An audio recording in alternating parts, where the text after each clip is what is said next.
কারো কাছে কখনো ভালোবাসার পাত্র হতে বা তার থেকে দোয়া নেয়ার জন্য বেশি কিছুর প্রয়োজন হয় না। ঠিক আছে? অনেক সময় দেখা যায় যে কিছু অকৃতজ্ঞ মানুষকেও আমরা খুশি করতে গিয়ে কোটি কোটি লাখ লাখ টাকা খরচ করি, কিন্তু সেই মানুষটাকে খুশি করানো এতটা সহজ হয়ে পড়ে না আমাদের জন্য। ঠিক আছে? কিন্তু কিছু কিছু মানুষ আছে যে মানুষের কাছে তোমার সামান্য একটু হেল্পও অনেকটা তাকে তোমার প্রতি ধাবিত করে। ঠিক আছে? যেমন ধরো, তুমি কিছুই দিতেও পারলে না কোনো মানুষকে বা তোমার কোনো প্রিয় কাউকে, কিন্তু তোমার ব্যবহারটা তার প্রতি খুব ভালো, তার প্রতি এহসান, তার দুঃখে তুমি দুঃখিত হও, তার খুশিতে তুমি খুশি হও। এই যে এতটুকু পাওয়া, তার পাশে থাকা, তার দুঃখের সময় তার পাশে থাকা, তার দুঃখের ভাগ নেয়া, তার খুশির সময়ও খুশিটা ভাগাভাগি করে নেয়া, এতটুকু বিষয়ে কিন্তু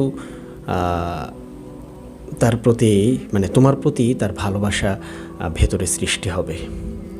ঠিক আছে? তবে বিষয় হচ্ছে যে মানুষটা তোমার অ্যাকুরেট থাকতে হবে। তো কিছু কাজ বলবো এমন, যে কাজগুলোর কারণে তুমি মানুষের কাছে ভালোবাসার পাত্র হতে পারবে এবং সম্মানও পাবে এবং তার থেকে তুমি দোয়াও পাবে। ঠিক আছে? যেমন সালামের একটা আমল আছে। সালাম দিতে কি টাকার প্রয়োজন হয়? কোনো টাকার কিন্তু প্রয়োজন হয় না। একটা মানুষের সাথে তোমার সবসময় দেখা হয়, তুমি মানুষটাকে দেখেই সালাম দাও, কেমন আছেন, তার হালাত জিজ্ঞেস করো। তো সেই মানুষটা তোমার প্রতি অনেকটা দুর্বল হয়ে পড়বে, অনেকটা দুর্বল হয়ে পড়বে। সেই মানুষটা সবসময় তোমার জন্য দোয়া করবে। ইভেন যখনই তোমার সাথে দেখা হবে তখনই সে একটা মুচকি হাসি দিবে। ইভেন তুমি যদি কখনো কোনো বিপদে পড়ো, সেই মানুষটা তোমার কথা স্মরণ করবে এবং তোমার হেল্প করার চেষ্টা করবে। এটা একটা দোয়া। ঠিক আছে? তুমি হাজার হাজার টাকা খরচ করেও মানুষের থেকে এই ভেতর থেকে একটা মুচকি হাসি, সেই হাসিটা তুমি বের করতে পারবে না।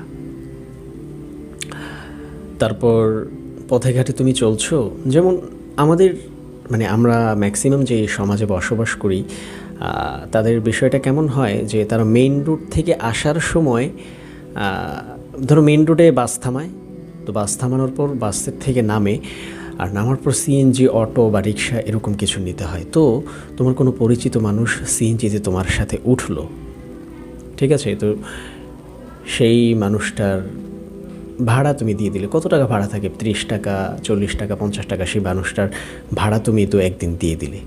তো তোমার এই যে এতটুকু করা, এটা সে সবসময় মনে রাখবে, কারণ তুমি সেটাকে মন থেকে করেছো। আর এতটুকু জিনিস, তার যে ভালোবাসাটা, অ্যাকুরেট ভালোবাসাটা তুমি তার থেকে নিতে পারবে। ইভেন দেখা যাবে তুমি বড় কোনো বিপদে পড়েছো, সেই বিপদের সময় সে তোমার পাশে এসে দাঁড়াবে।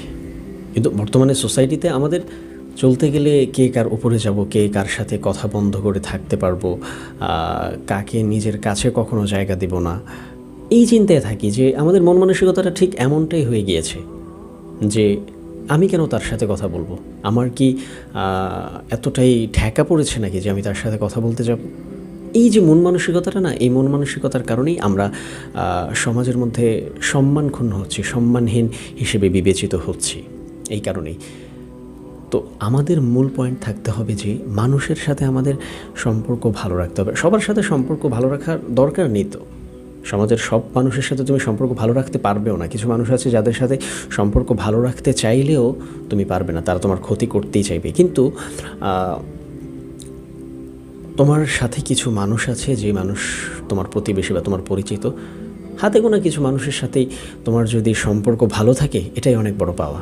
তবে যে মানুষগুলো খারাপ, সেই মানুষগুলোকে একদম দূরে সরে দেবে না, সালাম দেবে, তাদেরকে দেখলে হালাত জিজ্ঞেস করবে। ইনশাল্লাহ একদিন না একদিন তারাও তোমার প্রিয় হয়ে যাবে। যখন দেখবে যে তারা কিছু করে না, তুমি নিজেই সেধে গিয়ে তাদের সাথে সম্পর্ক রাখার চেষ্টা করো, তখন সেই মানুষগুলো এমনিতেই খুশি হয়ে যাবে।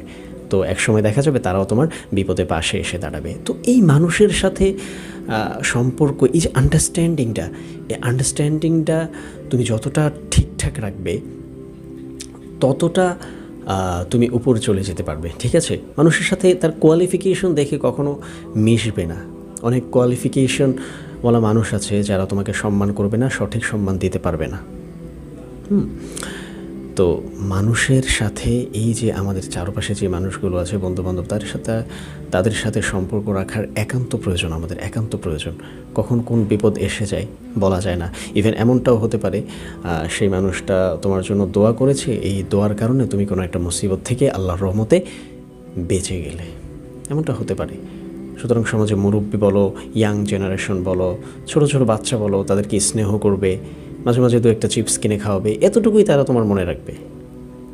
ঠিক আছে? আল্লাহ রাব্বুল আলামিন আমাদের সকলকে এই ছোটোখাটো আমলগুলো করার তৌফিক দান করুন। আমিন।